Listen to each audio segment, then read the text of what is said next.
I haven't seen you since the plague. Hope for the best. Expect the worst. Some drink champagne, some die of thirst. No way of knowing which way it's going. Hope for the best, expect the worst. Hope for the best. Expect the worst.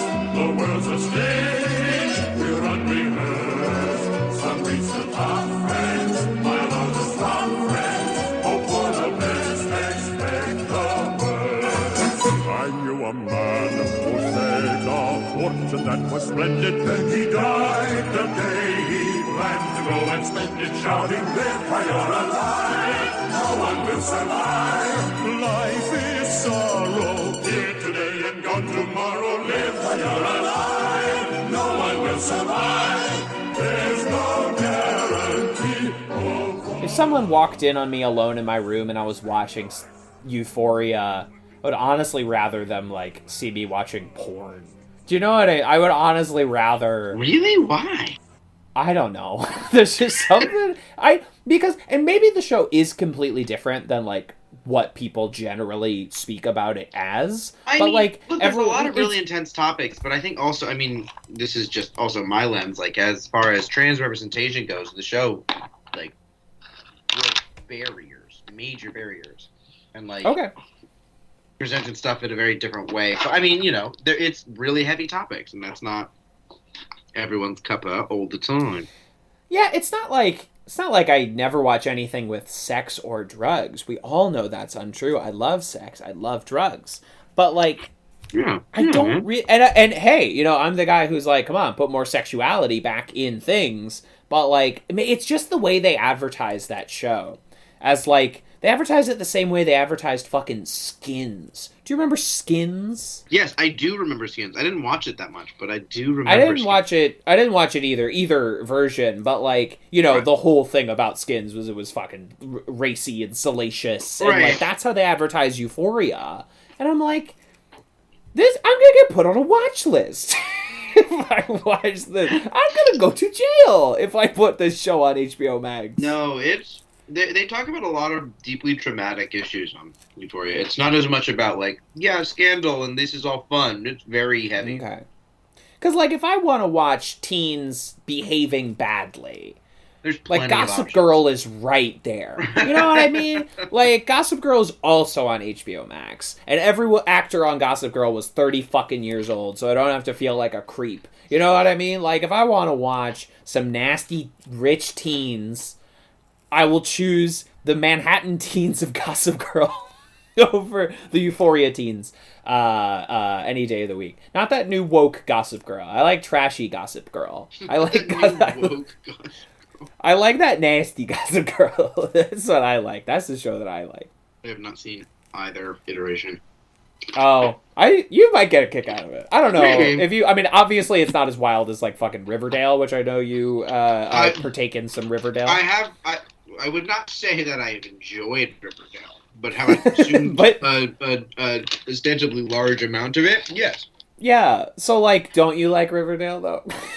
If you watch that much Riverdale, don't you kind of like Riverdale? I wouldn't say I like it, but I do enjoy it. You know what I mean?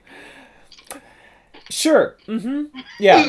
No, I do kind of understand the distinction, but I think sometimes, you know, we like to draw these lines between, like, good, bad... enjoy. I will never describe Riverdale as bad. Respect. I will also never describe Riverdale as good. Riverdale defies such adjectives. Riverdale lives beyond the boundaries of those words. You cannot come after Riverdale. TV show. No, it's absolutely. It is what it is. And you watch it. And there's you see the same dumb debate about Riverdale over and over again, and it's honestly like the same thing that people do with like M. Night Shyamalan, weirdly enough, where they like dismissively go like, do they realize that what they're doing is weird and crazy? And it's like, of course, everyone knows. Everyone making the show is aware. It's based on a comic book. They're not doing it on accident. They do musical episodes. know They what do they're musical doing. episodes. They know what's They're happening. aware. They're aware that they make the fucking crazy show. They know that that's what That's they do. their gig. They know it. And they lean into it. and they're good at it. Respect them enough that like they know that's what they're doing.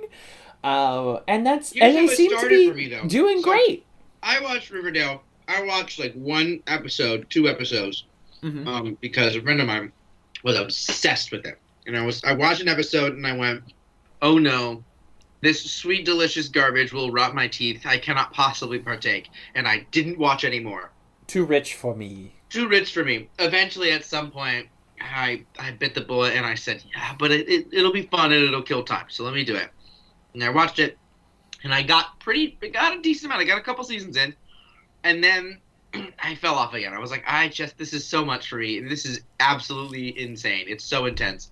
And so I moved on to other absolutely insane TV shows like The Magicians. But eventually, Sabrina came back. The Netflix Sabrina came on, and I went, they're going to do a crossover with Riverdale. Like, it was so obvious. The aesthetics were similar. 100%. They're the same. They come from the same comic universe, exactly. Right, and I went, they're going to do it, even though it's like CW and Netflix.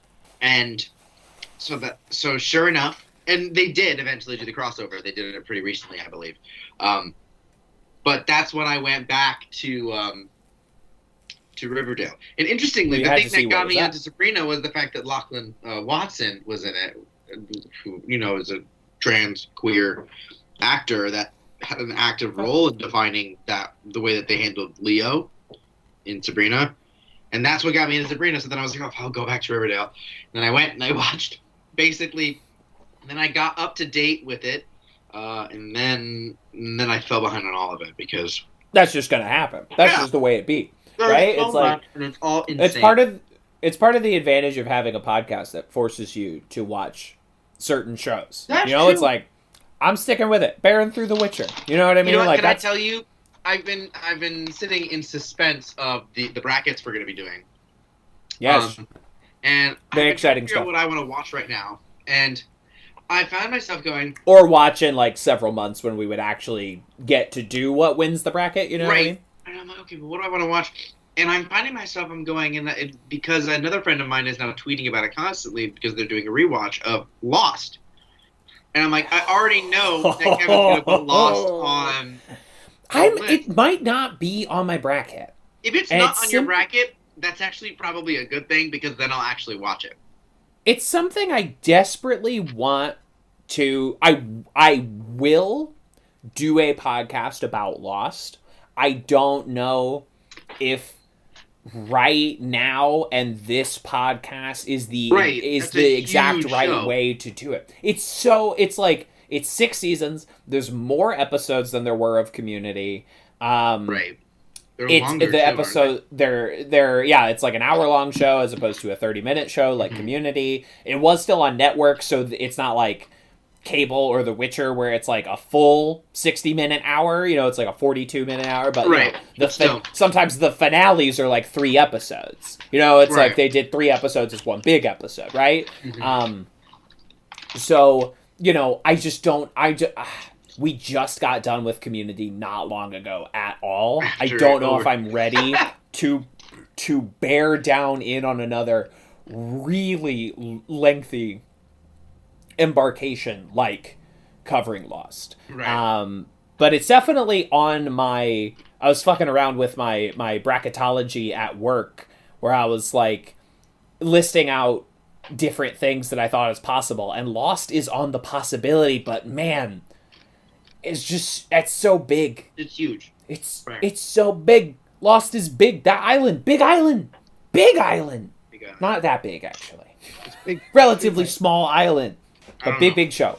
A lot of secrets. A lot of mysteries. But Lost, good show. If we ever get around to it on this podcast. Or if you watch it independently of a podcast. Which you are allowed to do. I'm thinking about But would you commit to watching all 6 seasons of Lost if you did not have #content to make? I don't know. Maybe. I love a good puzzly mystery type thing.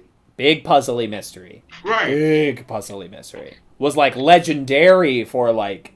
Because that was coming along at like the very early stages of online fan culture where like people could gather en masse to discuss things, and Lost just became this huge fucking meeting ground at the beginning, not the beginning of the internet, obviously, because it was 2004, but like really where these things were starting to take shape in online fandom and discussing theories and things like that. It was gigantic. And it was also just like a big hit show at the same time. It changed television. It was a sea change show that like TV before Lost and TV after Lost are very different. It's similar to like how different video games were after BioShock. Yeah. Like, not that I think BioShock is this like be all end all video game, but like the plot twist that it employed and the implications that it had and the way that people like since then have tried to replicate that moment. Like, I don't know, it's like the M. Night Shyamalan fucking effect in the late 90s. Like, all of a sudden twists were big, and now everyone's like, well, where's the twist when they start a movie? And everyone's trying to solve the movie before, they even know like what the movie's about. It's been both a benefit and a huge detriment, I think, to creators that have been like, no, I just want this movie to be straightforward. I mean, I love Chef. It's one of my favorite movies. Sure. What's the twist in Chef? And the whole time I'm like, when's this going to break bad? And then it never does. And you're like, yeah, that's right. This movie's just fun. I forgot that things can just be a thing instead of being a thing with another thing shoved up its ass. Right. Chef breaks bad. My community. Chef breaks bad in a like very like late 80s, early 90s kind of film way, where like the Chef breaks bad because like the kid gets mad at his dad. And that's like the big thing. That's the big bad. He's like, Dad, you're not paying enough attention to me. And it's like, wow, these stakes are so low. The kid doesn't like steal the fucking taco truck or anything. Like it's really like very low key. There's a moment where they're driving at night, where Hector's driving at night, and he looks tired, and I was like, oh no. I'm gonna get in an accident. And then he stuffs cornstarch down his pants, and I was like, this scene might be my favorite of the fucking movie. It has nothing to do with like the fear I had. Because he's just getting that rash. Chapped. Yeah, he's just chafed. Yeah. He's road chapped. Yeah, and then moments later, they're like, the best thing is, in the morning, you can dunk your balls in some oil and make hush puppies. It's great. The whole time I'm worried. But it's like, that's just... Movies have trained us, right? That you're about to see, like, Anchorman 2, you know? Like, it's about to go really bad. And then it just doesn't. They're fine. Spoilers for Chef. Everybody's fine. Yeah, spoilers for Chef. That movie doesn't really have any issues. There's nothing really bad that happens. Everyone's pretty chill. Yeah, you know? Great. Honestly, like, maybe a little over chill, but, like, that's not so bad. Yeah. You know what I mean? It's like one of the few movies that when it's over, I'm like, am I going to restart this? Am I going to clear my afternoon? Overchill sounds like a vaporwave death metal band. Overchill. Vaporwave death metal. I need to know what that sounds like. What that would even... It's like smooth, like synth, right? But like... Probably really screaming glitchy. On top of it. Right. So Camelot. Have you guys ever heard of Camelot? Of course you haven't, because you're normal humans. Camelot the sounds musical? like this. No, there's a band called Camelot, not the musical. Oh, okay. They are a musical Not band. the musical? The musical sounds nothing like that, no. Yeah. No, it does not.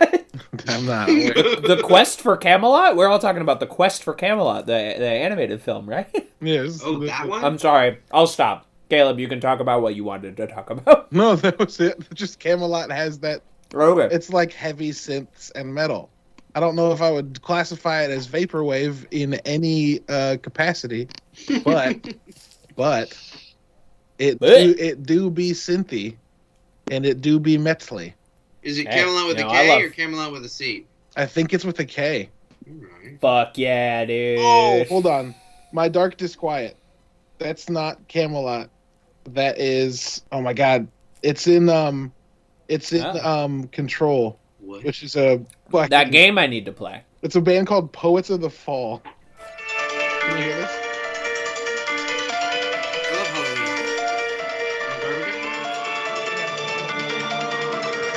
I love Halloween. I love John Carpenter's Halloween. This song fucking rules. It sounds like John Carpenter and Muse got together and said, "Hey, let's make a hit." Can I just say two things about Muse? Two things Please about do. Muse, and then we can move on. Please. The first is the song "Supremacy" on their album "The Fourth Law" or "The Third Law," whichever one it is. It's not two separate albums. I just remember the title. The song "Supremacy" should have been, and it may have literally been, a submission for the theme song of a James Bond movie. It's perfect. Could be. It literally has the James Bond theme in it. Not like the din it, but like the do do do do, literally in the song. Number 2.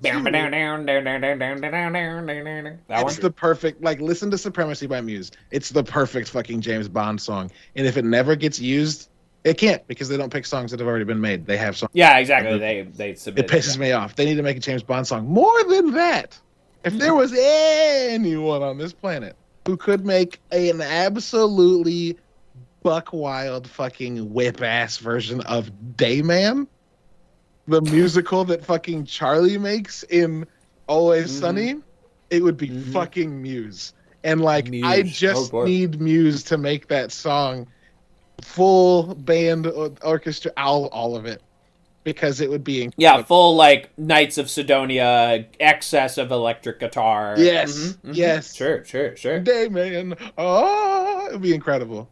It would be incredible. I would poop and pee. You don't do that regularly? Uncontrollably. Go to the doctor. Caleb, go to the doctor. Go see the dottore. I haven't shit in 3 weeks. Go see the doctor. That song you played I feel like that could be very easily a JRPG battle theme.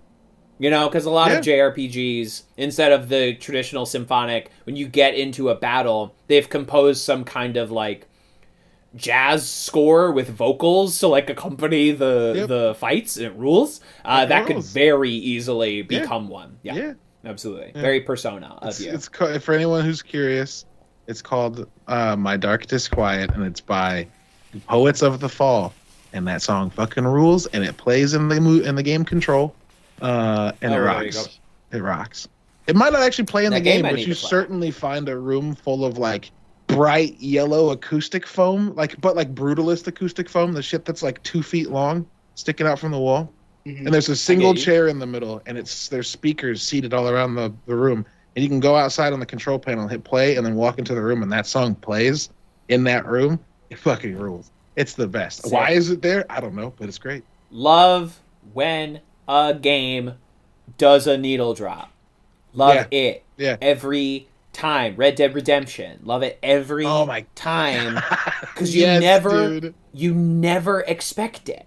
It's never, you're so used to games just being like, cool, original soundtrack, orchestral score, and then like, I don't know, fucking Saints Row 4, which has like, the radio stations that you use like throughout the game, but then they drop some of those games like some of those songs into like specific action sequences or specific like comedy sequences. Yeah. It's always so Red Dead good. 1 I'm told that Guardians of the Galaxy game does that a lot. There's a moment you can like break into a huddle to like regain composure during a fight. And then afterwards, fucking Star-Lord puts his Walkman on and hits play. And so people have, like, finished fights to take on me. And it's like, this is incredible. Holding out for a hero. I need a hero. God. Yeah, it's fucking just everyone says that game is good. This is a current game? Yeah, it came out in September. Yeah, it, like, just came out. Yeah. And it shouldn't have been good because it's made by the guys who made, the folks who made Deus Ex. And, like, this game is the antithesis of what those games are. But they fucking nailed it. It's incredible. Yeah, everyone says it's good. I'm just like waiting on a sale. I just like $60 on a game is tough. It was on sale for like 40 once already, so keep your eyes peeled. Nah, sure. I need a little more. I need that number to go down a little bit more. Red Dead Redemption 1 used Jose Gonzalez, right? When you're crossing the border into Mexico. It's so far away. It's just, it gets me every time. I've played that game multiple times. And Red Dead hits 2 so hard. Red Dead 2 used, oh no, I can't remember the person's name. D'Angelo. Unshaken. Yeah. D'Angelo. Unshaken. There we go. Stand up, shake up. That song. Oh, and apparently Willie Nelson. Apparently, also. That song fucking plays in that game in a moment that's just so fucking powerful, and it's like, fuck. So I hit record, Xbox record that. I hit that button like 6 times. I was just like, this is a cinematic fucking experience. I love it. I know that songs often cost, tens of thousands of dollars to license, and video games are very expensive already. But yeah, sure. Boy, every time you shill out just that extra fucking $10K, it pays off for me basically every time. You think it's $10K for the rights for a video game? For a song? Often, yeah. And that is like, depending on what song you're looking for, that is often a low estimate. Especially depending on the prestige of the studio. Like, if a little studio comes to someone's like, can we use your song? They'd be like, and goes to like a little song, a little artist, like. But if a studio like Rockstar that spends $500 million making a game goes, can we use your song? They're like, that'll be $50K. So yeah, exactly. Because sure. I know you got that money. Yeah. Because I know you have it. And it's like, yeah, if you want to license like a Led Zeppelin song or something, like that'll run you tens of thousands of dollars fucking easily. Right. Yeah. Wow. Something came over me. No, it's okay. You were possessed. I couldn't control myself, honestly. You were possessed by the spirit of Pitbull, Mr. Worldwide himself. And there was nothing you could do. Mr. Worldwide himself. He's worldwide. He's a plague. There's nothing you can do. Pitbull is spread everywhere. Do you know who else was possessed? Oh, I see where you're going. Another one, huh? Okay, all right. Kev seems significantly less pleased with the second one. I hate this. Oh no, it's the worst. You disgust me.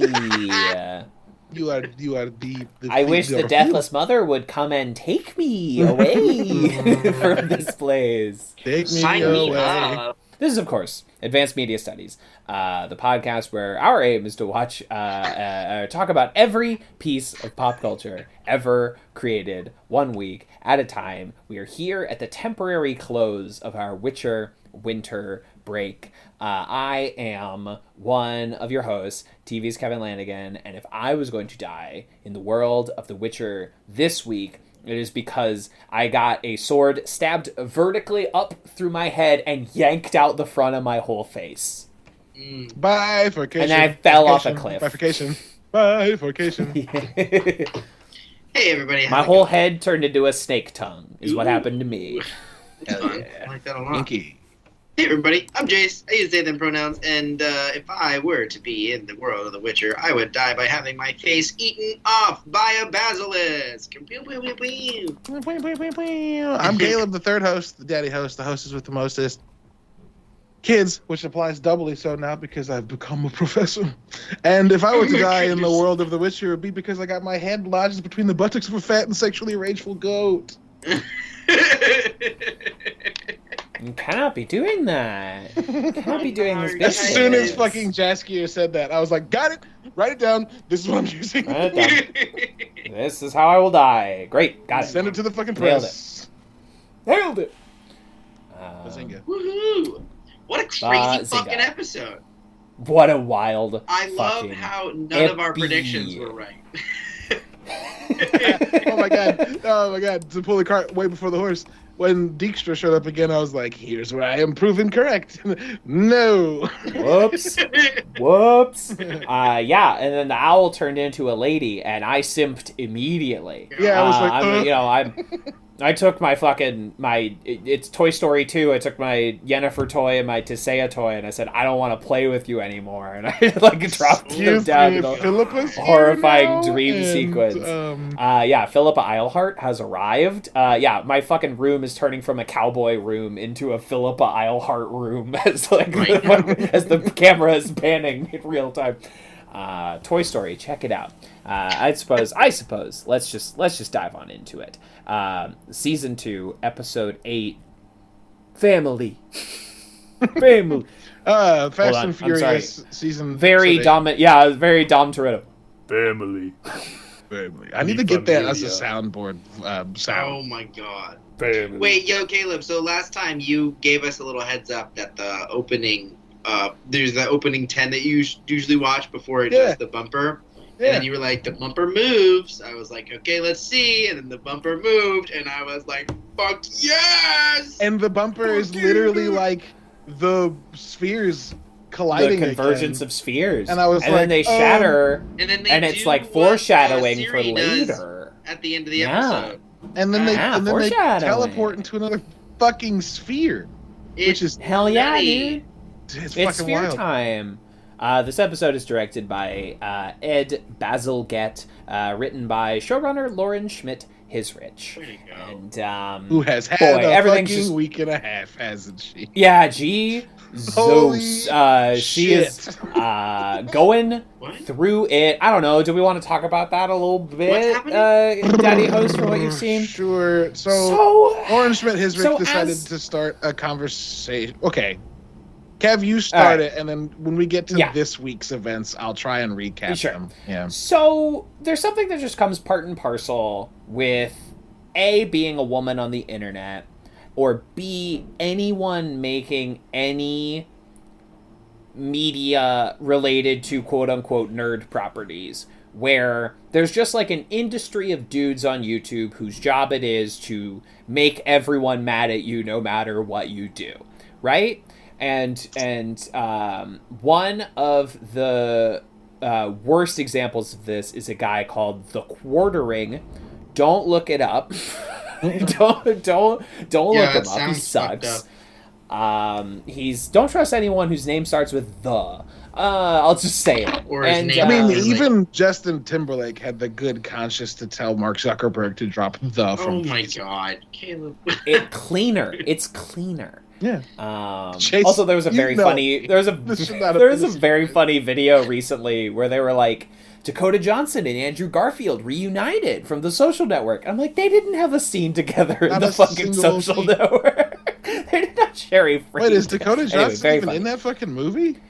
Yeah, she's the college girl that Justin Timberlake sleeps with in his introductory scene. Oh my She's the one who takes a shower. It's fucking Dakota Johnson. Ain't that something? That's true. Yeah. Ain't that something? Oh shit, you're the Napster guy. Yeah, that happens. Here, Sean Parker is exactly. It's great. Anyway, Social Network, check it out. But Lauren Schmidt-Hisrich made like an interesting choice to attempt to open up a dialogue on Twitter.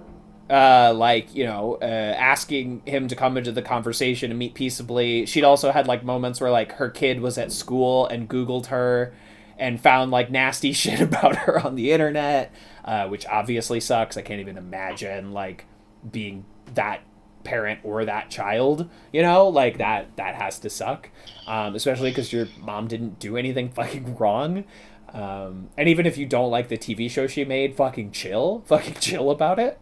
And anyway, she attempted to open up like a dialogue. I didn't see him respond in any way, and I certainly don't look at his YouTube videos.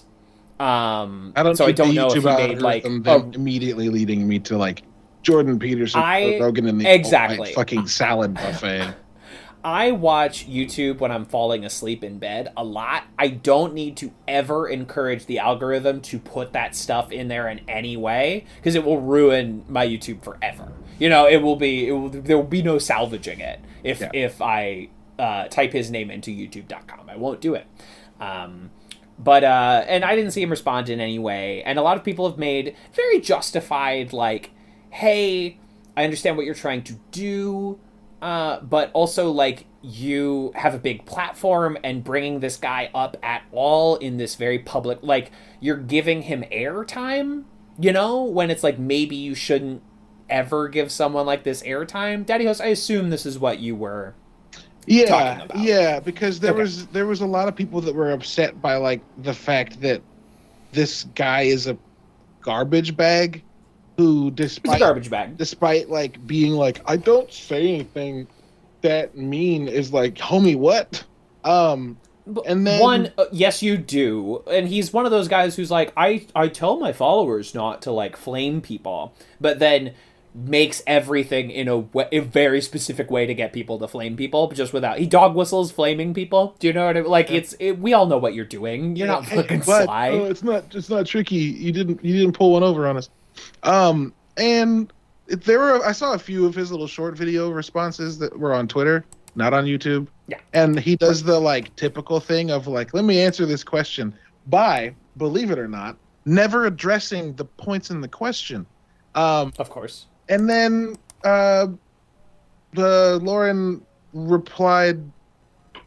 Not replied. She tweeted more recently, a couple days ago, kind of being like, "This week I learned a lot, and that like being open and having a tolerant conversation is maybe a noble goal, but maybe should be done in private and not in public. So I'm not platforming these fucking losers." And also, like, this is not a person with which you can have a tolerant conversation, you know, and I'm like, it's he's not there's ways to it's not a good faith argument, therefore you're not going to actually exactly he won't come in exactly so and I think, in my opinion, I think she handled it all like quite well. I can see the deceptive promise of like, maybe we just get this out there and like find common ground somewhere. And then I also super appreciate her coming back later and being like, so I realized I fucked up. And like in the follow-up tweets, didn't at him in any of them, just put TQ. So we knew what she was talking about, but she wasn't like using his algorithm, his SEO. Exactly. I do think that like, I am a little salty because it's hard for me to believe that in the year of our Lord, or whatever you believe in, 2022, that anybody would engage in a conversation with anyone without looking into who the fuck they are first. And I don't know how I feel about that because, like, I have a hard time seeing anybody going to the Quarterings page and being like, they're just misunderstood. No, I feel like first of all, it's a really toxic environment because the expectation on people that are being bullied like this is to show tolerance, right? That's the dog whistle of participating is like, you know, like, oh, well, you know, you're supposed to be preaching tolerance, but you're so intolerant, right? And they take advantage of the paradigm of tolerance and the people not understanding what that really fundamentally is. And I totally understand having like shit go down with your child and finding the immediate urge to be like, I need to address this and I need to get out in front of this, and realizing that this is the voice that is causing the most damage. When you look that up and you see that they're doing this stuff, it makes sense. But in first reaction, if you're trying to protect yourself, I totally understand the impulse to be like, oh, well, if I can take this guy out who's a neo-Nazi, right? That's a good thing. Yeah, but Jace, her purpose never, to me, came across as take this guy out. It came across more as help people understand who this guy is. And, like, get fucked. I don't care. And that sucks because, like, I don't think I feel that way about Hisrick. I don't think that that's, like, a fair thing in general, but also none of this was about, like, hey, look at this asshole. Everyone should know he's an asshole. It was like, hey, look at this misunderstood guy. Let's find some common ground. And like, ew. Ew. Like, look into who this person is before you go, maybe we can be friends. Yeah, I don't. But at the same time, let me be completely clear. At the same time, I do that in real life. I have tons of people that I know that believe very differently than me, and we'll sit down and talk about the fucking Cardinals or Xbox because, like, I'd rather not talk about the shit that you're up in arms about. Let's find something that we both like and we'll have fun and we'll talk about it. That's fine.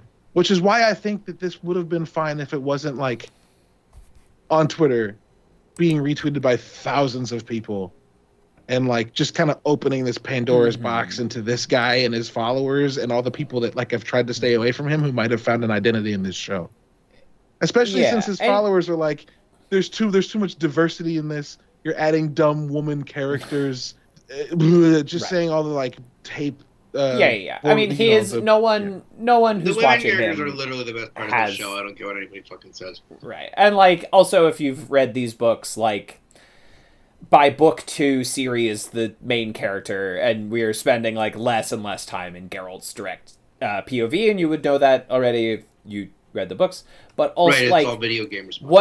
What the Twitter thing, and this is obviously like my read of it, it just struck me as like naivete on her part. Like, it just struck me as someone not fully thinking all of this through.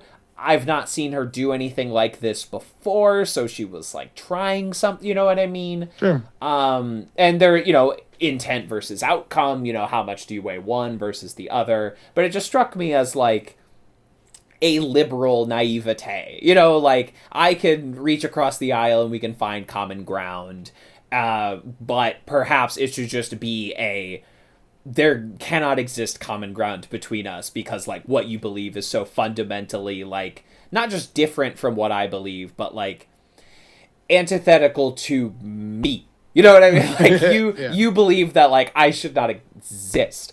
And she later, after doing that, she was like, hey, I see where I fucked up. And like I want to make clear hate speech, intolerant, like none of that is allowed here. I will not offer it. And from what it just seems like she just made a mistake, and I'm just like liable to be like, hey, you tried. You just had kind of like a rosy liberal view of what might happen here.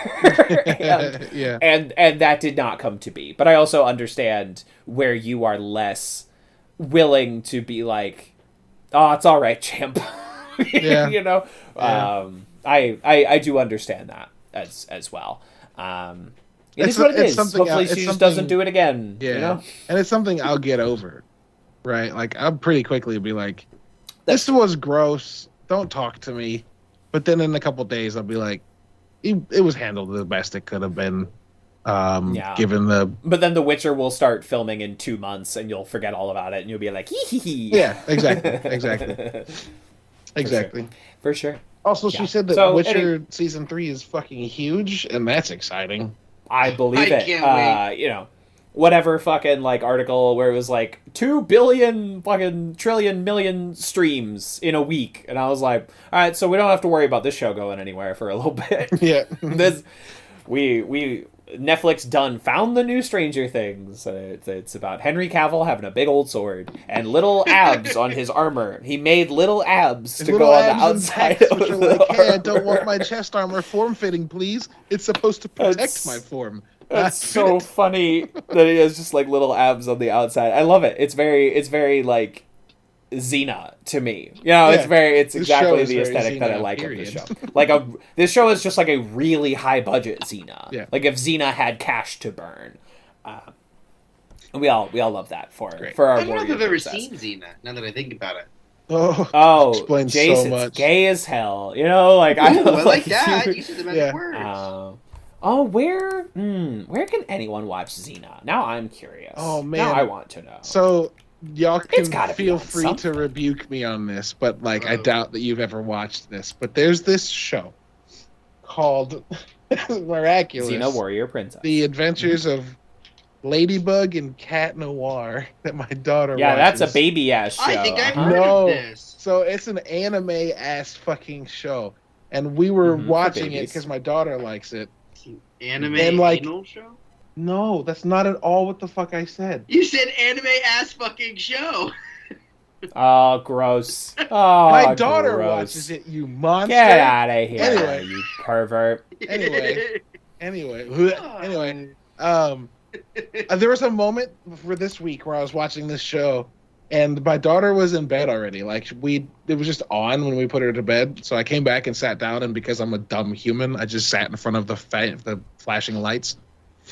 And this children's show. Without thinking, I out loud was like, "This show is so gay," and my wife was like, "That's rude," and I was like, "No, I don't mean that. No, not in like, the bad.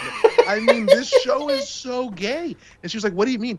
And I was like, "The main male character is a teenage boy who wears a skin-tight black suit with a belt that extends down to his feet as a tail, wears cat ears, has bright green cat eyes, and his name is Black Cat. And she was like, his name's Cat Noir. And I was like, think about that for a second. And she was like, oh. And I was like, and it's anime as fuck, and it's fancy as fuck. I was like, this show's gay as hell, and I love it. And she was like, oh, okay, good. But then I've showed it to several friends, and they're like, yeah, this show's got, like, mad gay energy. And I'm like, okay, cool. So y'all need to watch this children's show that's extremely anime. And it has you know what other never going show to is do extremely gay and extremely anime? Oh, boy. Are you going to say My Little Pony? Everyone, take a shot. Take a shot. Here it comes. Kevin. Steven Universe! Oh, there you go. There it is. It's so good. Take a shot. There you go. Thanks, Kevin. I know it. All of Xena Warrior Princess is streaming for free on Tubi.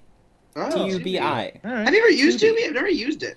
There's actually a lot of good shit on there, and it's completely free. You just have to deal with ads, you know? Well, that's fine. I deal with ads. Yeah. Other places. Yeah. Alternatively, I started letting my daughter watch Studio Ghibli movies, and she loves them.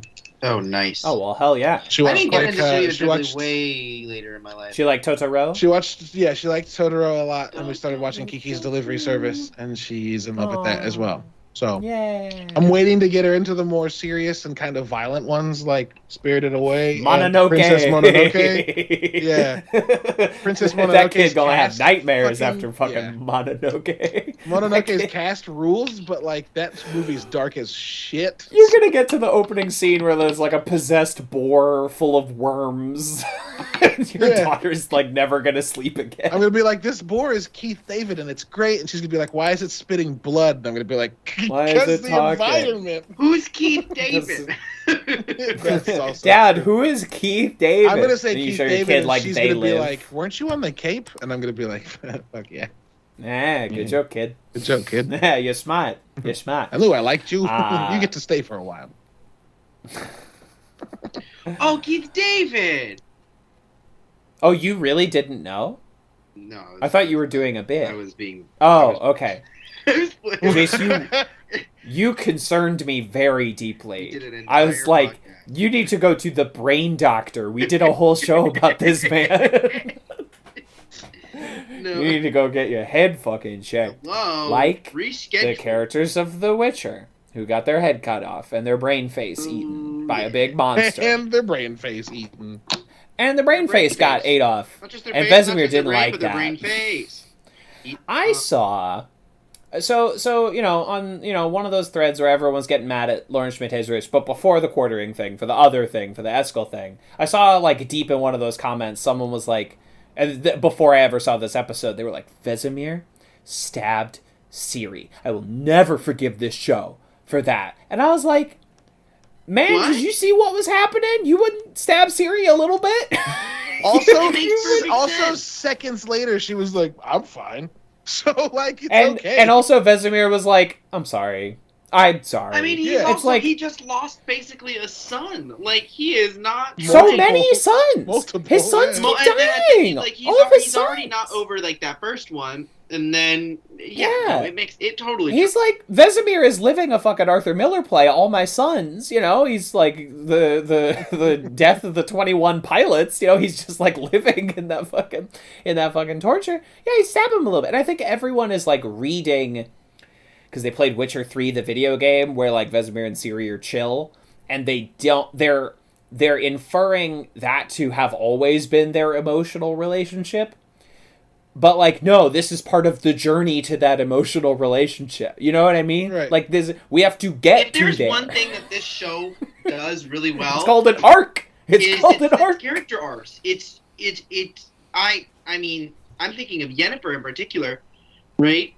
She gets her powers back only after she does a selfless act. Like, all of a sudden, you start to see, like, there's these shifts happening with her.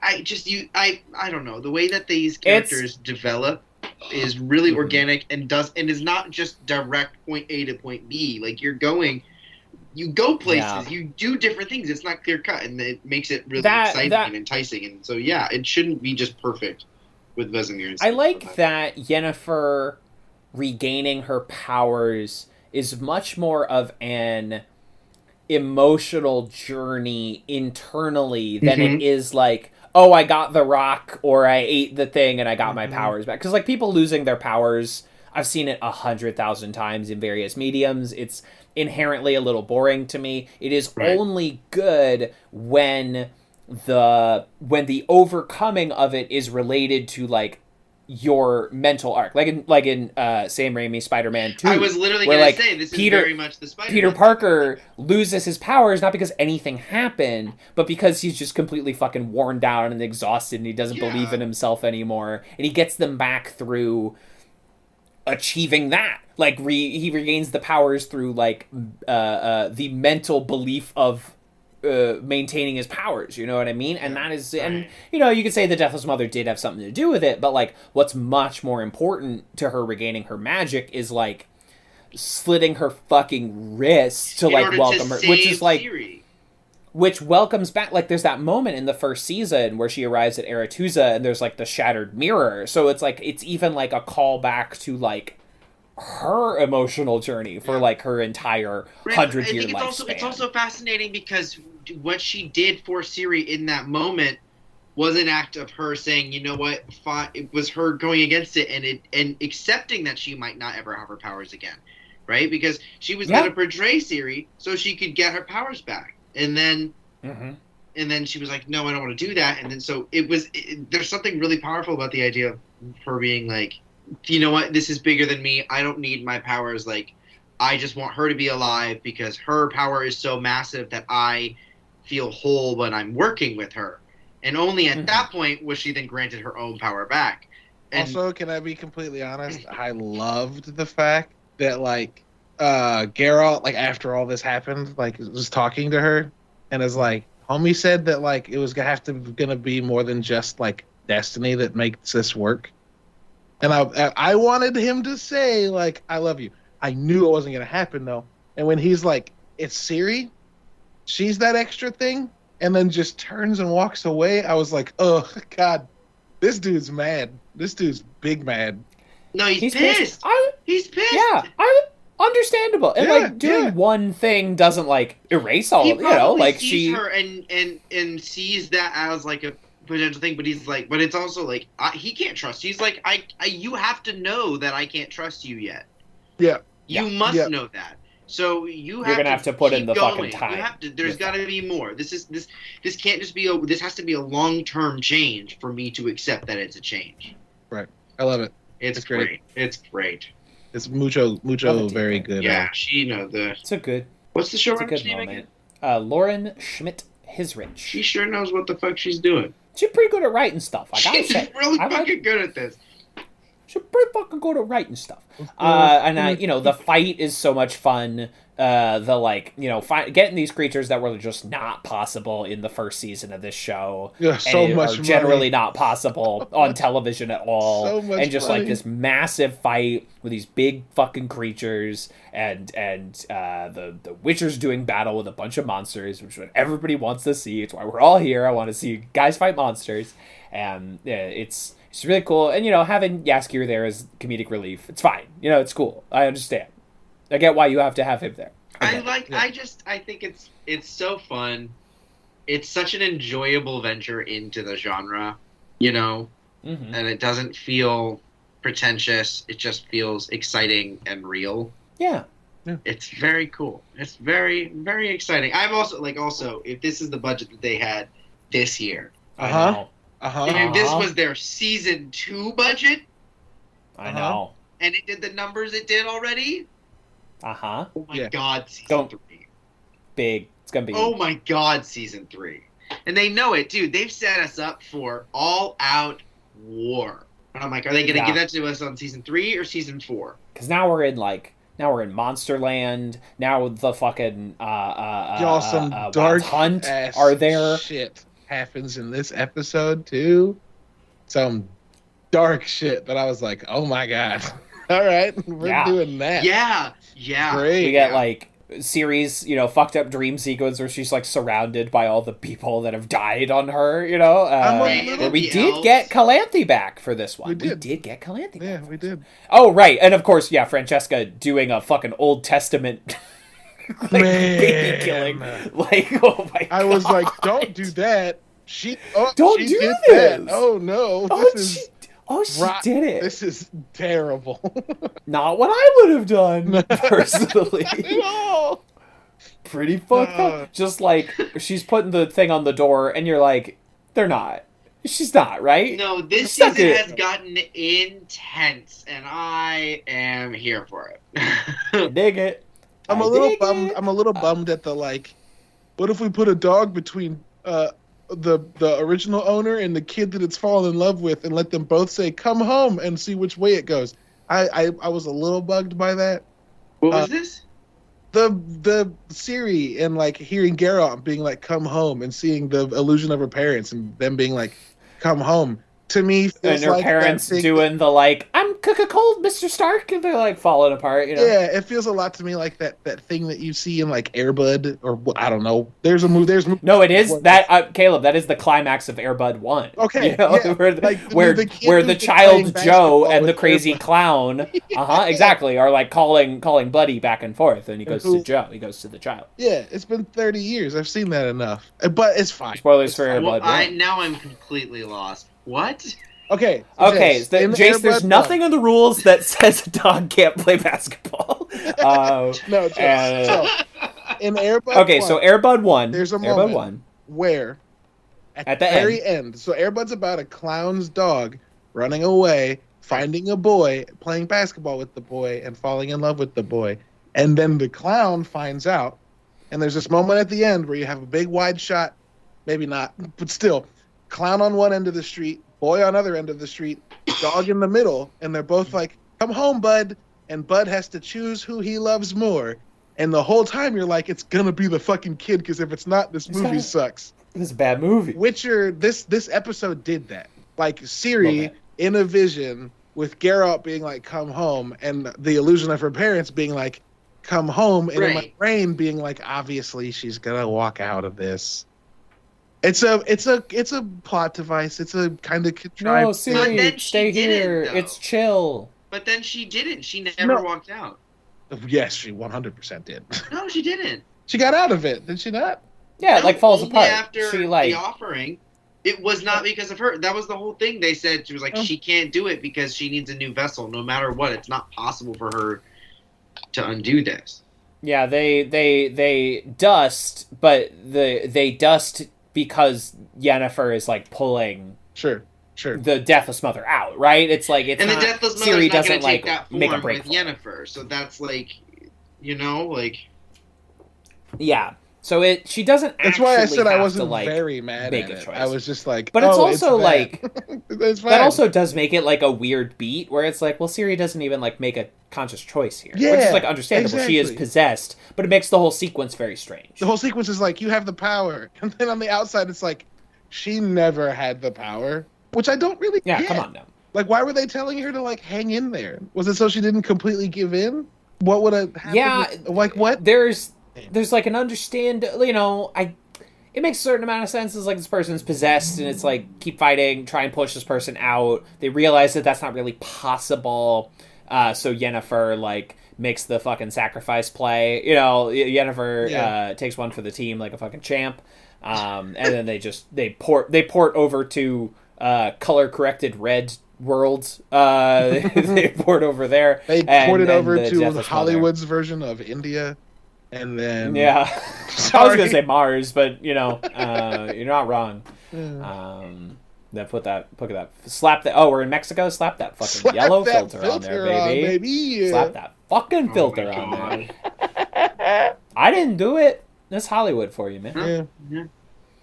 That's Hollyweird. East Lethal, probably. I like, we're based in California, the land of fruits and nuts. Okay, Hollyweird, more like. Sick of it. What the fuck am I doing? I don't know. Anyway, but go for it. Nobody knows. I'm drunk is the issue. I think that's the real. Hell yeah. That's the sticking point. There's too much Austin East pineapple cider inside of me. I think is where we're really running into a really fucking issue here. That sounds it's delicious. Very good though. It's very nice. I'm having a great time. It's just not It's one kind of podcast, and that's the one we're doing tonight. Yeah. There's an erudite discussion podcast, and this is not it. I'm sure there is one. I'm sure you can go find less drunk Witcher podcasts somewhere. They must exist. Are they really getting the point of Witcher if it's a less you know what I mean? Witcher podcast? Like, are you really I think there's some about depth fantasy? to The Witcher. I think there's depth in it that's worth exploring. Oh, for sure. Yeah, that's not what we were saying. I don't know. Oh, for sure. We plumbed the depths with submarine is all we're saying.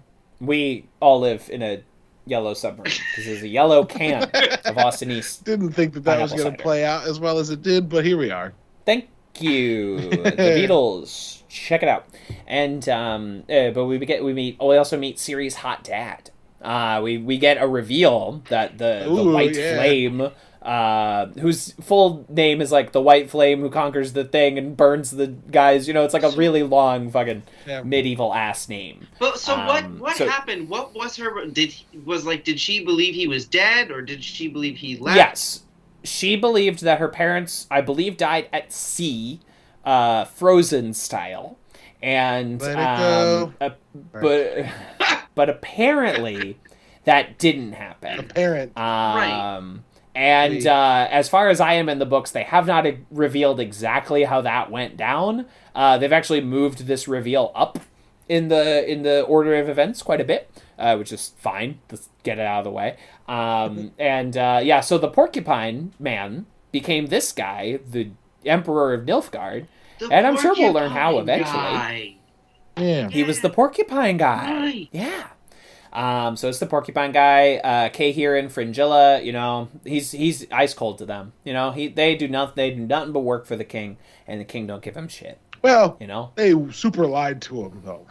Well, they did fuck up a lot. They pulled off the worst lie, which is lying that you did a thing to the person that did the thing. And they're like, no, we still got elves. No, they're here. Are you sure you did that? No because one, last I checked, I did. I have the fucking receipt from that. I you am bought it? so Let's hope. Right now. Let's hope the Emperor doesn't learn about the killing all the firstborns. They won't be happy we brought the elves here. It's gonna be bad. Yeah, Jace, at the end, Fringilla and Kay here are like, we did all this stuff for you. We killed the baby. And then he's like, no, you fucking didn't. I did. I killed the goddamn baby. Yeah, he's like, I now know I can't trust you because I'm the one that ordered that, not you. And it's like, oops. Two wrongs don't make a right. Don't you see my minions? I'm a fucked up guy, actually. You work for a real fucked up dude. You know, you love me, I'm a real piece of shit. I'm a real bastard man. You know, I used to be cursed. You know, I used to be a porcupine. They said my personality was prickly, but they wouldn't know what to call me now. Yeah. Do we think... Because, you know, the Deathless Mother is really fucking with everybody's heads. Do we think that, like... You know how Fringilla, like, killed all the people at dinner, but actually that was maybe kind of the influence of the Deathless Mother talking? You know what I mean? In the same way that, like, Yennefer was kidnapping Ciri and all these things. Do we think that Francesca is gonna... Now that the Deathless Mother is on Mars, do we think that, like... She's gonna wake up tomorrow and be like, "Oh fuck, I'm a monster." That's a very good question. Oh shit, man. Oh fuck, what did I do last night? And the guy is like, and she's like, "No, seriously, what did I do last night, man? Where are my keys?" Because I don't think that they were under. Like, I think that they were convinced by her. I don't think that she was actually possessing them. No, they're not possession, but like in the same way that like Yennefer was influenced to kidnap an innocent person. You know, like, the Deathless Mother can convince you to do certain things. But no, it does seem like Francesca is kind of operating of her own sort of faculties in that. I still think she's going to be like, fuck, what the fuck do we do? Oh my god. I did not think this through. I just lied to his face. He's going to kill me. Fuck! No, that's Fringilla. I'm talking about Francesca the elf. Oh, Francesca? Wait. What? The elf queen who murders the a elf bunch queen of who killed all the babies. Redanian babies. Are they in Redania when they do that? Yeah. They're in Redania, right? I think they're like leaving the city, and I'm sure it's going to go told. well for everyone. Well, Redania actually did it. Well, no. We thought that they actually did it. And then Fringilla and Cahir are going to be like, no, we did it. And then Amir's like, no, idiots, it was me. Yeah. Hey, dummies. So Redania is going to be pissed. Are they gonna know? Yeah, there's like fucking elder runes on their dead babies now, so that's great. There's a war a brewing. Like an all-out war is a brewing. And I'm kind of feeling the like the what was the excuse me, my brain just shut down and dumped all of the information out of my ass. The Oracle at Delphi, right, told the Spartans told some Greek king that like if he went to war, a nation would be destroyed, and he was like, "Fuck yeah, we're gonna win." And then like the moral of that story is like, "You're a nation too, dipshit." Damn, I did not read into that closely enough. The doctor was his mom. Fuck. Yeah, so I have this feeling that the Siri will end all war is like, it could be a very good thing. Could also be a very fucking bad thing. She ends all war by wiping and dropping all those kingdoms off a cliff. I think that's why so many people are afraid of her, is because she's like... Yeah, but what does mean, though? Like, how do we... Because now everybody fucking wants it. Tisea, I'm afraid, we're on the outs now, because now she's working with the Brotherhood, and is gonna, bring up... I just don't like a group of kings. You know what I mean? A bunch of kings get together, I don't think anything good is gonna happen. And now we got all these kings, they're all looking for Ciri. That's not good. That's bad news. There was one queen It's good that she's on Mars. No, yeah, there's the queen, and Tisea was there. Not all kings, but too many kings. I don't remember. I don't recognize her. It seemed like they were treating her as if she was new. Yeah, I thought it was the woman who took the potion, but then we see the woman who took the potion, and she looks like Harvey Dent Two-Face from The Dark Knight. And she's talking through a vocoder. Wait, took which potion? She drank the Witcher. She drank the Witcher drink when Rience, the fire mage. I was like, who is that? Now they are Two-Faces. Now they are like a pair of Two-Faces. Now they are one looks like what's his name from Avatar? Zuko? Zuko. Yeah, he looked just like Zuko. Boy, I thought blue people, because that's been in the news a lot recently. Go on. I was like, looks like Avatar? Excuse you? No. Oh, never mind. Excuse me? Prince Zuko, 100%. Yeah. Avatar 2, 2022. Start the fucking hype machine, everyone. Here we go. Spin up the wheels. James Cameron's going to release a banger, because guess what? His best movies. That's all he knows how to do. That's all he knows how to do is bangers. That's all he knows. Cameron has all of the world building set up. He just has fun in those worlds. That's all he knows. How to release bangers. He wakes up every day, releases a new one. Fucking... I don't know. I'm not into Avatar 1 in any real capacity. I'm like, oh, the sequences in this are pretty cool. I don't give a shit about anything. But Avatar 2, psyched, hyped. Here we go. IMAX, opening night. Here we go. Ready. Yeah. Avatar 2, The Way to Water, or whatever it's called. Hell yeah. Kevin, Totally here we go. Here's the thing. Let's go to Pandora. Here's the thing. Like, Avatar 1 moved the ability that we had to, computer generate images and film forward, not just feet, meters. Miles. Football, we forget that was 2009. Mm-hmm. And no, this is going Avatar, to be insane. Movies did not look like Avatar. And James Cameron only knows how to push that envelope. And he called waited him the fucking mailman because he pushes the envelope. And he waited for 5 years to have the technology to do this. Which means, what the fuck is he gonna do this time? He spent 5 years in a little submarine making IMAX movies because he's like, technology's not there yet. We're not ready. We're not ready for this. I'm in my little submarine looking at the Titanic or whatever. And it's very then now to me that right after the Mandalorian reveal that all this shit is done on a giant LED wall. Then all of a sudden it's like, hey, Avatar 2 is gonna come out soon. And it's like, oh, society caught up to James. Yeah. We're ready for it. It's interesting that the I was thinking about it recently, the Mandalorian rear projection, the screen thing. Mm-hmm. It's weird that we've completely gone back essentially to the original method by which we did this, which was rear projection, right? Where you just stuck up footage. Obviously there were matte paintings as well, but you would just play footage. I was watching Hitchcock's Vertigo the other day, and there are some scene, a lot of it is like shot on location in San Francisco, and then some of it is obviously a soundstage, and they just like stick footage of San Francisco like up behind them, and I'm like, that's just what Mandalorian do. Yeah. That's just what Mando. It's just stage. We came back around. Yeah, it's just stagecraft. That's it. Yeah, but now it's like a TV, and it looks better. Yeah, like no one's on the other side of like, it. Is surround actors in OLED screens so that you can be like, you're in the middle of a battle and you're supposed to be shell shocked. And then you can hit play and they can experience that instead of them being a sea of blue and being like, oh, it's everywhere. Like they can actually like look oh no.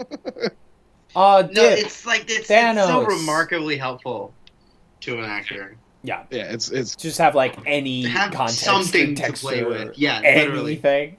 Yeah. Yeah, exactly. So it's cool. Anyway, Avatar 2 Water for Elephants or whatever it's called. I don't remember. It's got water in the title. Wait, it does? They have the water subtitle? there. Yeah, they released the subtitles years ago. Yeah, James is like, I didn't believe those because I was. This is what's coming. This is what's coming. Yeah, fuck it. I'm doing it. List of Avatar sequels. Here we go, baby. I'm looking it up because they're great names. And he's gonna do them all too. Oh, he's gonna do them. They filmed the heat death of the universe will happen, and then Avatar 3 will come out. Yeah, they filmed them all at the same time, right? So we're gonna get Avatar 2 in 2022, Avatar 3 in 2023, Avatar 4 in 2024. They might do a double release in 1 year, like they did with the Matrix sequels. Oh God, I would. Hell yeah! Yeah, hell yeah! Hold on. It didn't give me what I wanted. I'm gonna find them because they rule. Do it. They're just like nonsense. James Cameron confirms Avatar sequel titles. I had an article on IndieWire. Here we go. Here we go. Do not lie to me. IndieWire. Do not do it. Okay. Here we go. Avatar 2, The Way of Water. Avatar 3, The Seed Bearer. Avatar 4, The Tolkien Rider. And Avatar 5, The Quest for Iwa. Are y'all ready for the fucking quest for Iwa? Here we go. Isn't Awa the name of their? Isn't Awa the name of their like Earth god? Yeah, like Gaia. Where'd it go?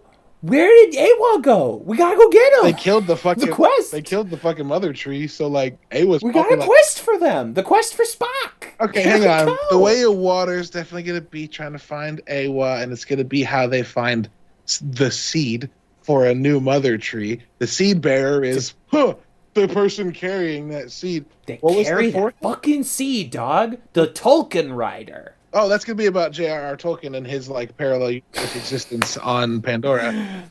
I'm sorry, Tulkun. Oh, Tolkien. Are those the big flying things? I assume. Yeah. Gotta assume. So it's that's probably about like the mythologization of Jake Sully. I don't know what the word is, but that's of Jake Sulkin. Right, the Tolkien Rider. Yeah, it's dope. Anyway, I'm glad y'all are also kind of Avatar psyched. It's gonna be fun. Makes me happy. I'm a fan of video games, and I know that the reason the first Avatar movie was possible was because of video games. Yeah, and it's looking 100%. like the next ones are going to be possible because of, you guessed it, video games. So let's go. Like, I'm down. Let's fucking go. Yeah, to the he was like walking around holding a rig, walking through a virtual world, and I was like, homie, I've been doing this in Halo for 3 years. Amazing.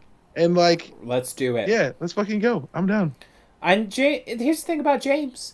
Like, and anyone who's ever worked with him will tell you this. He can do any job on a film set. Like, he just knows all this. He understands all of it. He could do the makeup if he wanted to. You know? he's just that fucking guy. And like, if you look at his track record, like the movies that he has released, are you fucking kidding me? It's absurd. How is it? You did all of this?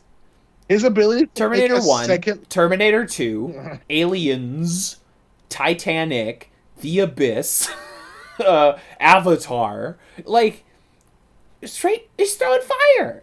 Call him Zuko because he's throwing fire. His ability to make good sequels is absurd. It's absurd. Like, sequels used to be the place where people were like, oh yeah, the first one's good, but the second one's garbage.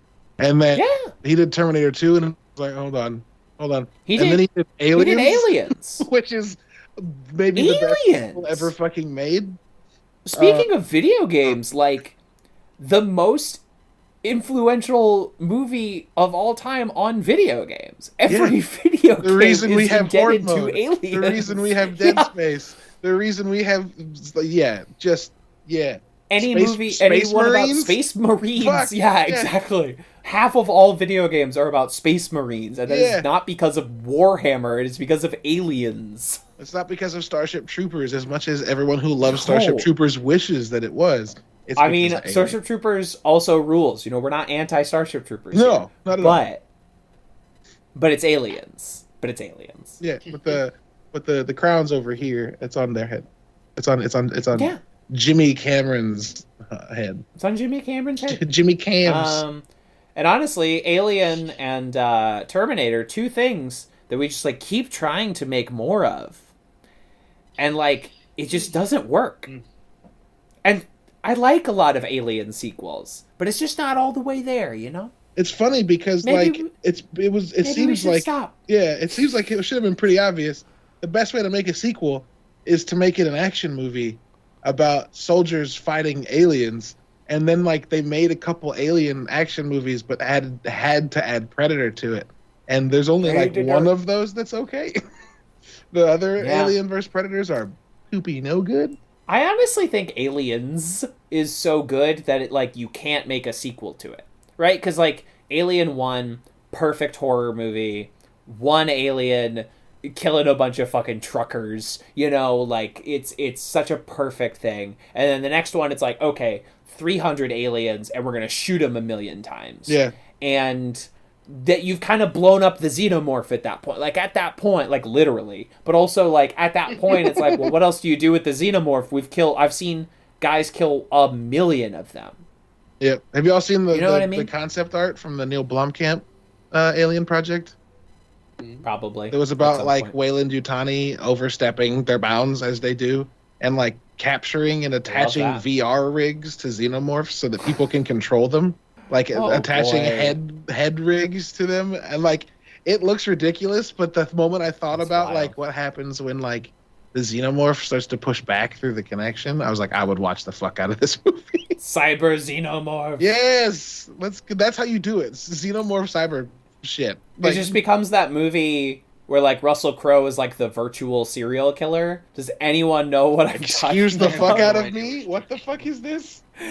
It's called like, I think Denzel is in it, and Russell Crowe is like a virtual. He's like, it's a serial killer, but it's like in the computer. Would it be called Virtuosity? Russell Crowe, I think it was, and Russell Crowe was like, he's an amalgamation of a bunch of different serial killers. He's like a combined. They're like trying to test.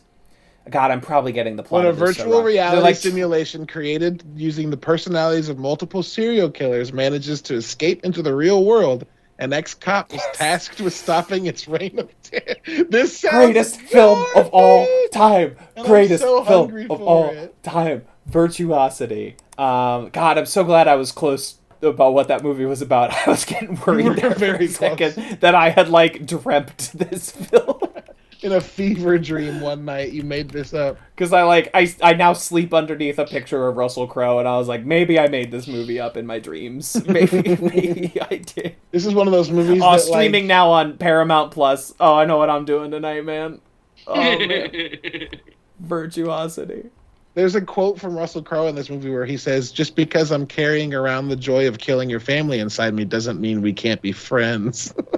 Yeah. What?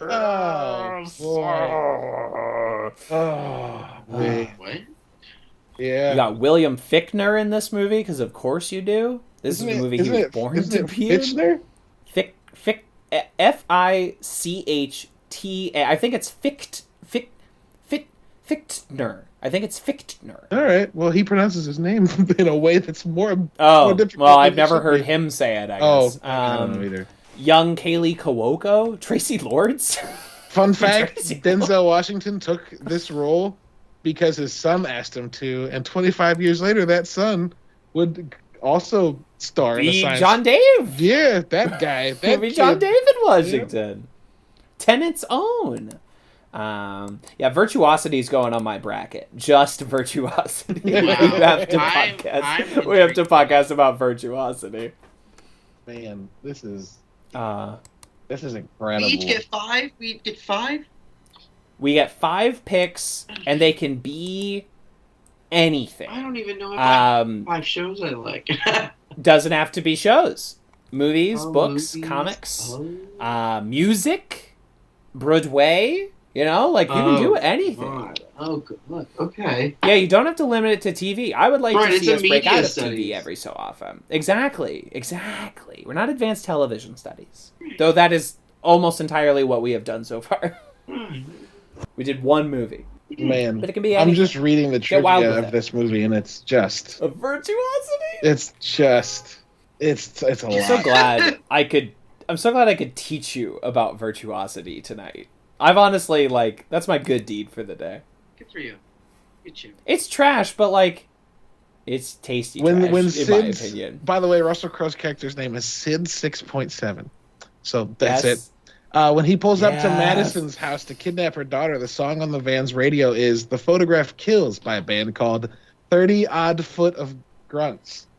This was the name of Russell Crowe's band back home in Australia. Yes! No, it's literally a song from his band. It's literally a song. And that is not the only time Russell Crowe has done this. Because we all remember the Ridley Scott film A Good Year, starring Russell Crowe and Marion Cotillard, about Russell Crowe being a Lothario who inherits an Italian villa. And there are 2 songs by, I think the band's name is The Ordinary Fear of God? Something like that.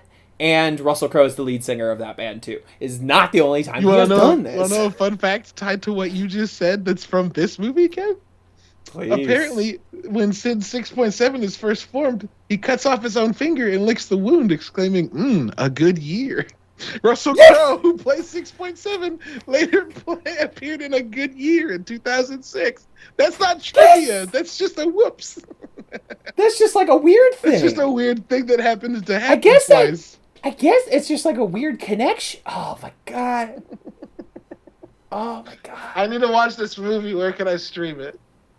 Paramount Plus. Oh, yes. And Crackle. Oh, Crackle. Sony's free streaming service, Crackle. Hey, buddy, how's the wife and kids? Still dead, huh? What the fuck? This is the greatest film of all. Virtuosity is so good. I think I saw Virtuosity at 2 p.m. on the WB on a Saturday afternoon. And I was like, this film is very important to me.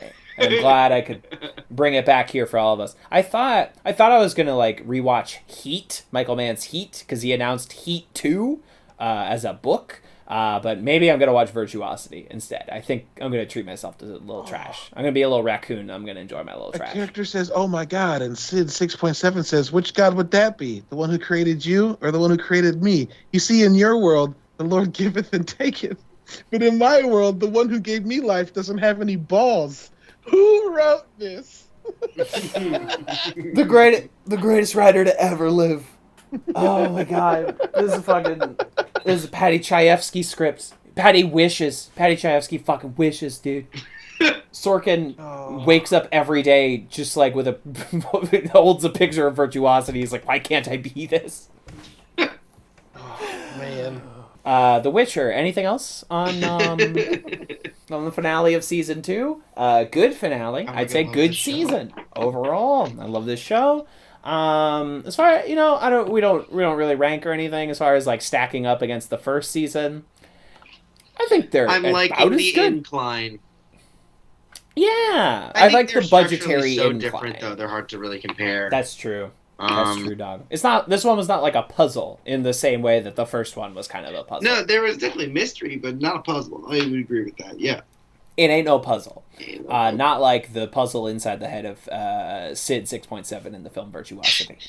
Then there was. Oh God! Now I'm thinking of another movie. I want to say it had Sandra Bullock and LL Cool J. I want to say it was called The Cube. Oh yeah, no, you're 100%. Yeah, What? yeah. Or maybe just Cube. Okay. It is called. Now I got Don't worry, it. I got you. Don't worry, I got you. I know you do. When Oh nobody wait, got is me, it? I know. Is it Sandra Bullock or is it? Is Is it? it J-Lo? Is it? Catherine Zeta-Jones. Cube. A Cube movie. Yeah, exactly. We both went to Cube movie. Cube, 1997. No, I don't think this is the film. That's not it. What was... Oh, The Cell? It was Was The it Cell. Cell? It was or The Cell. The Cell? Hell yeah, dude. With a C or an S? It's J-Lo, my With a dog. C. Yes. Okay, it was J-Lo. And Vince okay, Vaughn it was and Vince J-Lo. D'Onofrio. An FBI agent persuades An a social HBO worker who is agent. adept... I'm sorry. Sorry. An HBO agent. Yeah, fucking Max from HBO Max. An FBI agent persuades a social worker who is adept with a new experimental technology to enter the mind of a comatose serial killer in order to learn where he has hidden his latest kidnap victim. Jennifer Lopez, Vince Vaughn, Vincent D'Onofrio, Dylan Baker. What?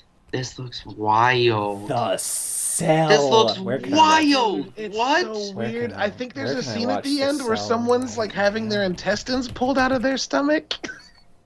Mm-hmm. It's so Excuse me? weird. Yeah, it's so The weird. Cell on Hoopla. Well, I'll pay the rental fee. I'm not learning what Hoopla is. I've gone this far. Nope. I will go further. I will spend $3 on Amazon and just get it over. Yeah, with. God, on my Media Madness bracket, it's gonna be a double feature of The Cell and Virtuosity. Oh, the cell is. Have you seen the cell? This looks deeply disturbing. It's very. It's fucked up. It's dog. weird as shit, dude. It's weird as shit. I love it. Oh, I love it. This picture of Vince miss this. D'Onofrio and Vince Vaughn in like a weird gold armor. What the fuck is? Look at Yeah. the first picture. I know. We didn't realize we had it all back then, you know? Oh, it's great. It's great. We didn't realize that we were living our best life. We didn't appreciate it when it was here. The Cell. Oh, is Vincent D'Onofrio the serial killer? Yes, of course he is. Of course, yeah. What the fuck was I talking about? Of course he was.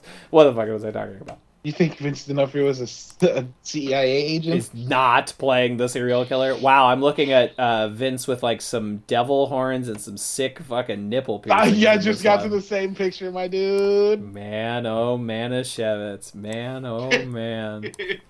Man, you said, man, oh man, is Shevitz. I like the style. I like the weird fucking. Oh, it's so like it's clothes. so. We and wish we were production Hellraiser, design. but we can't.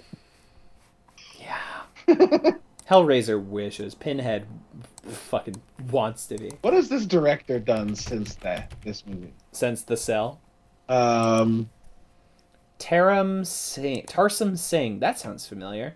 What? What?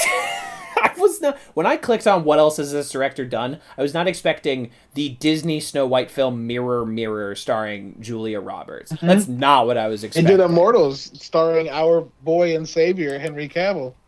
Henry Cavill, the 300 ripoff, Immortals. The 300 rip off your shirt. Sorry, rip off. I mean, why do you think anyone saw 300? No, yeah. For the Yeah. He did innovative Selfless? film technology. He did Selfless, that fucking Ryan Reynolds movie that's weird as shit. Oh. Where it's Ben Kingsley transfers his body into a young person, like this old real estate Hell mogul. It's fucking weird. That is weird. Also, Matthew God. Good's in that movie. All right. Hell yeah, dude. Aren't you all glad that I can bring these movies to you? Aren't you glad that like Yeah. my brain is full of Yeah. horse shit? And I can just occasionally dredge up something that's like, hey, this is something. This is weird. Excuse me. And The they're like, person Kevin, who- is the movie good? And I'm like, I don't know about good, but the like, cell was and- written. The Cell was written by a guy named Mark Protasevich, and it was his first credit. And then he wrote I believe it. Poseidon, and then he wrote I Am of Legend, course. and then Oh, he boy. wrote fucking Thor. Wow. And then he wrote Old Boy. Thor, like... Like Thor, directed by Kenneth Branagh. Thor. Like our boy, Chris Hemsworth. Like the first entry for Thor in the MCU. Written by the guy who wrote The Cell. This is the... He took a job, you know? Yeah. And Marvel Studios at that point did not have, like, money. There were still, like, Paramount co-productions. So Paramount was like, we can get the Cell guy. Yeah, the Cell guy, somehow he'll work for a budget. Get Kenneth Branagh to make a movie about an Asgardian superhero. That will always confuse me. But the first half of that movie is Shakespearean as fuck, and I love it.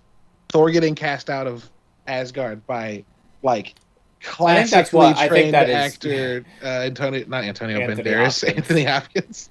Anthony Hopkins, the other guy from Zorro, the other guy from Mask of Zorro. Perfect.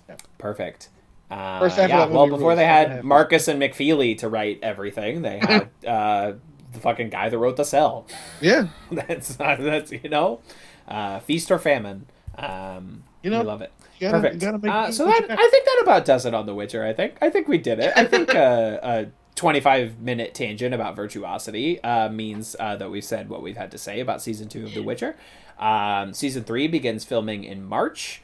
Let's hope that everything goes well with the novel coronavirus for many reasons, but also so that Witcher does not take another 2 years to give us another season. The Old Blood is coming later this year as a trailer that played during like the credits of this episode for me. Was key to remind me. It was like, hey, remember this thing? And it was like, yeah. What weird song were they playing in that trailer? It was like a slow cover. Wait, there's a trailer and the credits at the end? Yeah, it's weird. Yeah. I didn't. They just played the trailer. It was frankly bizarre. But it was in there. And the Old Blood. Will we cover the Old Blood? I don't know. Let's see what else we're doing at that time. We'll play it by ear. Is it an animated series or is it a spin-off? No, it's like a live action. It's got Michelle Yeoh in it, right? Yeah. I watched the shit out of that because she's good at everything. Let's say right now, it depends on what we're doing, and then maybe let's sample some episodes in our own time and see if it's something that we really want to devote. I'm enjoying this universe. A bunch of podcasts too. Sure. Yeah, exactly. So we'll leave it open, but I'm not making any fucking promises. And also, if Netflix decides to blow this up and make 4 other shows in the Witcher universe, I'm not promising we're podcasting about everything they make. I'm not taking that vow. Yeah, don't need to be a Witcher podcast only. Exactly. Frankly, we are not. But I do enjoy talking about this show, and it's a big change of pace from everything else that we've talked about. Yeah. Really, which I guess is just Community, but everything else we're planning to talk about is also The Witcher is very different from that, and I like that, and I like this show, and I'm going to keep watching it, and I like it, and I think it's good. As far as what we're doing next, 2 weeks from now, we will be beginning our Mythic Pod Quest, where we talk about the Apple TV Plus original program Mythic Quest, a show that Daddy Host and I both enjoy, and Jace has not seen. I have not seen it. So this will be. I'm excited. This will be exciting. Oh, yeah. I would be very surprised if you didn't enjoy it. I would be very shocked if you didn't like this show. It has there's community alums involved everywhere. There's all sorts of interesting people in front of and behind the camera on this show, and it'll be fun. And we'll start with the first 2 episodes of that, and that'll be copacetic. But next week, we're breaking from form a little bit. Because in March we are doing our Media Madness bracket tournament, where we will allow you, the listeners and Twitter followers of our show, to pick what we are covering. And it's not necessarily a TV show. It can be literally anything brought forward by the 3 of us. We're each picking 5 items. It can really be anything. And we're getting one guest to give us another suggestion, just to make the even 16. So every 2 days during the month of March, we'll be having another face-off between our various titans. And so next week on the pod, we will be talking about and talking up our various choices. We will be sort of building out the bracket. I found a website that's perfect for that, so we can generate the bracket. We can place seed rankings and face everything off against stuff. It's going to be good. So that is what we are doing next week. And I guarantee that will take an hour, because I'm sure we'll just talk about all manner of shit. So it is going to be good, and this is also a good chance for like the three of us to actually decide what we want to put on our respective portions of the bracket, right? It's a good way to sort of light a fire under that ass, you know what I mean? Yeah. So that's what we're doing, and I hope y'all join us for that, so you can get a real early hype sneak peek of what we're doing in March. Although, I'm thinking about it. We don't have to do it in March. No, we don't. That's sort of just like an arbitrary thing. If we're building the bracket next week, and it's called Media Madness, it's not called March anything, we can just do it in February. Yeah, we can do it whenever the fuck we want. I mean, we can do it as we are doing Mythic Quest. Like, there's nothing keeping us... Exactly. While we're covering Mythic Quest, we will be doing the brackets on Twitter.com. The Greendale 3 Bing bong. Twitter account. So, yeah, why not just do it if we're building it next week? Yeah. Didoy. There you go. I thought that's what we were doing. That's perfect. I guess, Jace, you don't know sports, so you don't know that March Madness happens in March. I would have even taken Jace, you don't know. You know nothing, Jon Snow. See, never. Still, haven't even seen that. Yeah, no, I don't know sports. I don't. Yep. I mean, I understand that March Madness is a sports thing. It's basketball. Is that right? It is college basketball. Oh, okay, cool. And it is. I do know something about it, but no, I don't follow it. They just make it's like a regular tournament, but they just really like branded that bracket. They just really made the bracket into like a fucking item. But every sports tournament has a bracket. It's just that's the most famous one. I guess maybe the alliteration, It's really strong branding on the part of the NCAA. Sure. So good on them for that, and good on them for nothing else. And coming after the NCAA, bring it on. Do it. Fucking do it. They're like, we can either pay college athletes or stop making video games. So they stop making video games. And anyway, so we'll be moving out the brackets. Yes, so hopefully maybe that's a little sea change. Maybe the NCAA is like, we like that video game money, actually. So I guess we'll... Oh, you mean you cut out the earning potential from the largest entertainment revenue stream in the world? Interesting. Oh, no. Weird how that came back to bite you in the ass. Who could have foreseen this? Y'all. The only thing I want to share, because speaking of things biting you in the ass, real quick before we head out, fucking Xbox is buying Activision Blizzard, which is $70 billion. That's so much fucking money. But that's so much money. So much money. They bought Bethesda 2 years ago for $7 billion, and we were like, damn, that's a lot. Then they spent 10 times that. It's fine. It's fine. But Seamus Blackley, the guy who was like in charge of the project to create the first Xbox, the OG Xbox, tweeted yesterday, "It's terrifically, incredibly, head-meltingly weird to see little baby Xbox eat up Activision. Some people still at Activision will recall a young Seamus showing up, claiming things about a new game console, only to be essentially mocked. I wonder if today they remember that. I do."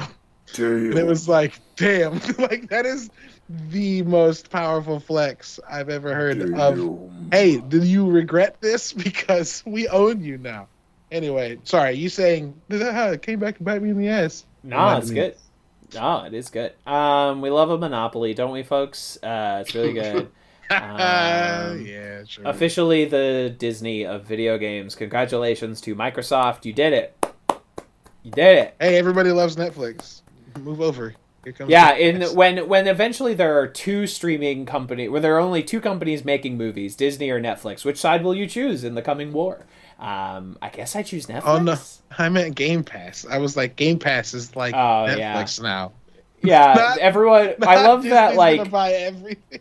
Disney's gonna buy everything. Well, I love that. Like, we saw the way that like these streaming services have kind of rat fucked the film and television industry, and video games was like, what if we got in on that? Can we get some of that over here? Anyway, it's gonna be fun. Not that I don't pay $10 a month for Game Pass, because I do. So suck it, nerd. So suck it. So next week is bracket week. Bring your fucking ball caps, sports fans, and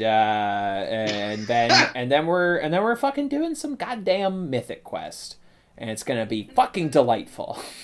It's gonna be a goddamn delight. And until next time, toss a coin to me, patreon.com/tvskevin. toss a coin to your podcast host and editor, patreon.com/tvskevin. I forgot to do plugs. You got plugs? I have absolutely nothing to plug. I'm a teacher now. That's it. I'm wiped. Go watch Virtuosity. That's my plug. Paramount Plus, yes. Go watch Virtuosity, and then if you got more bite, watch The Cell, baby, and toss a coin to your wager. Plenty. I see. Yes. Burn, butcher, burn. What? That was his other song. That was his B-side. Yes. On my Everybody wants to see his B-side. Hey, he's a handsome boy. What can I say? I find it There's weird a moment where he's that walking Yaskier down with a leather trench coat and his abs are out, and I was like, "Excuse me, I'm like, you drink and make music. Why don't you look like Jack Black?" That's what I'm saying a little bit. And, like, nothing against Joey Beatty. Like, obviously, like, you're an actor. You have to you have to be fit. But it is weird that Yaskier is like fucking cut. It's weird. I mean, but whatever. Good for him. Yeah, I'm fine with it. I'm not also mad. Confused by it. But yeah, he should be a little more Bacchus-like. You know what I mean?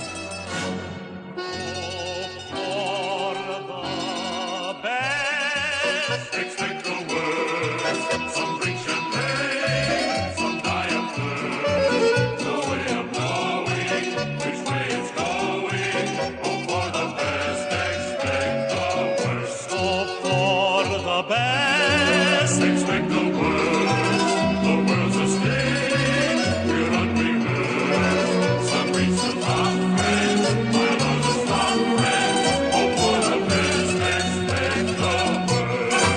I knew a man who saved a fortune that was splendid. Then he died the day he planned to go and spend it, shouting, "Live while you're alive! No one will survive! Life is sorrow. Here today and gone tomorrow. Live while you're alive! No one will survive! There's no guarantee. Hope for the best. Expect the worst.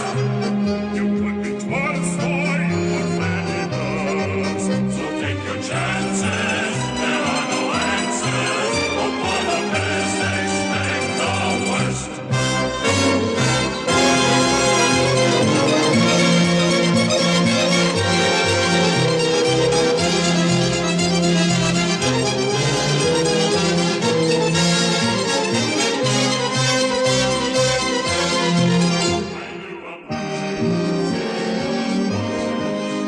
Then he died the day he planned to go and spend it, shouting, "Live while you're alive! No one will survive! Life is funny. Save your money. Save your money. Live while you're alive! No one will survive! There's no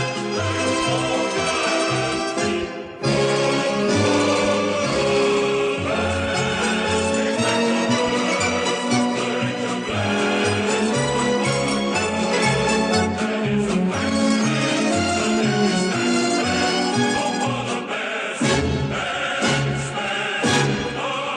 Even with a good beginning, it's not certain that you're winning. Even with the best of chances, they can make you end up dancing. Look out for the watch out for